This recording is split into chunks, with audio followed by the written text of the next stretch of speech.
श्री गणेशाय नमः। जय भोलेनाथ। जय माता की। मेरे प्रिय साधकों, आज आपका मार्गदर्शक बनकर मुझे बहुत प्रसन्नता हो रही है। सूर्य देव साक्षात नारायण का रूप है जो हमें जीवन, ऊर्जा और प्रकाश देते हैं। रविवार का व्रत न केवल हमारे शरीर को स्वस्थ रखता है बल्कि हमारी आत्मा को भी तेज प्रदान करता है। आइए पूरी श्रद्धा और प्रेम के साथ 1 फरवरी 2026 रविवार के इस पावन व्रत की महिमा को समझते हैं। आज का पंचांग एवं शुभ मुहूर्त 1 फरवरी 2026। मेरे प्रिय साधकों, आज माघ मास के शुक्ल पक्ष की चतुर्दशी तिथि है।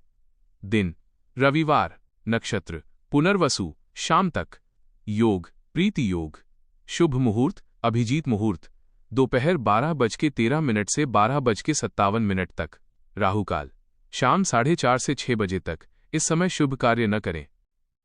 रविवार व्रत का महात्म्य महत्व। शास्त्रों में सूर्य देव को ग्रहराज कहा गया है।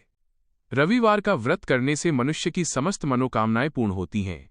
यह व्रत विशेष रूप से आरोग्य, अच्छे स्वास्थ्य, यश और राजकीय कार्यों में सफलता के लिए किया जाता है। जिनके जीवन में अंधकार है या जो बार बार बीमार पड़ते हैं, उनके लिए ये व्रत किसी वरदान से कम नहीं है। पूजन विधि आराम से समझें। 1. शुद्धि सूर्योदय से पूर्व उठकर स्नान करें और लाल रंग के वस्त्र धारण करें। 2. संकल्प हाथ में जल लेकर व्रत का संकल्प लें। 3. अर्घ्य तांबे के लोटे से सूर्य देव को जल अर्पित करें। सावधानियां नीचे दी गई हैं। 4.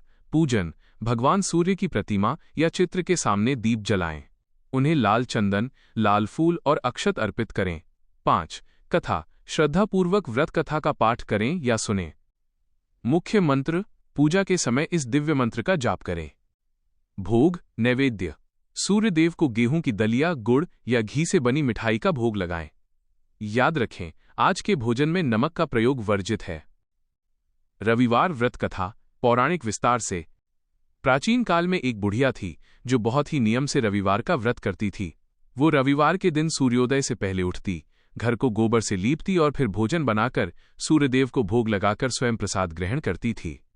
उसकी श्रद्धा से प्रसन्न होकर सूर्यदेव ने उसके घर को धन धान्य से भर दिया। उसकी एक पड़ोसन थी जो उससे बहुत जलती थी। पड़ोसन ने सोचा कि ये बुढ़िया गाय के गोबर से घर लीपती है, इसलिए सूर्यदेव इस पर प्रसन्न है। उसने अपनी गाय घर के अंदर बांध दी ताकि बुढ़िया को गोबर न मिले। अगले रविवार बुढ़िया को गोबर नहीं मिला तो उसने दुखी होकर न तो घर लीपा और न ही भोजन बनाया। वो भूखी ही सो गई। रात में सूर्यदेव ने उसे स्वप्न में दर्शन दिए और भूख का कारण पूछा। बुढ़िया ने सारी व्यथा सुनाई। तब भगवान ने कहा, हे माता, मैं तेरी भक्ति से प्रसन्न हूं। अगले दिन बुढ़िया के आंगन में एक सोने की गाय और चांदी का बछड़ा खड़ा था। बुढ़िया की किस्मत बदल गई। पड़ोसन ने फिर जलन में आकर वो सोने की गाय चुराने की कोशिश की, लेकिन सूर्यदेव की माया से वो गाय पड़ोसन के घर में गंदगी फैलाने लगी।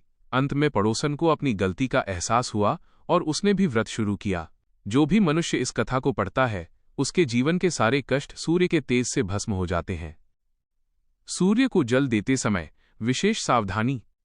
मेरे प्रिय साधकों, अर्घ्य देते समय इन बातों का ध्यान अवश्य रखें। लोटा हमेशा तांबे के पात्र का ही प्रयोग करें। दिशा मुख पूर्व दिशा की ओर होना चाहिए।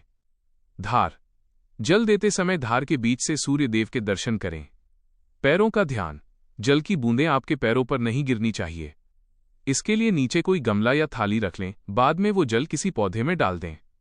जूते चप्पल जल अर्पित करते समय जूते या चप्पल न पहने, नंगे पांव रहें। व्रत में विशेष सावधानी एवं उपाय। नमक का त्याग इस व्रत में सूर्यास्त के बाद भी नमक नहीं खाना चाहिए। केवल मीठा भोजन ही करें।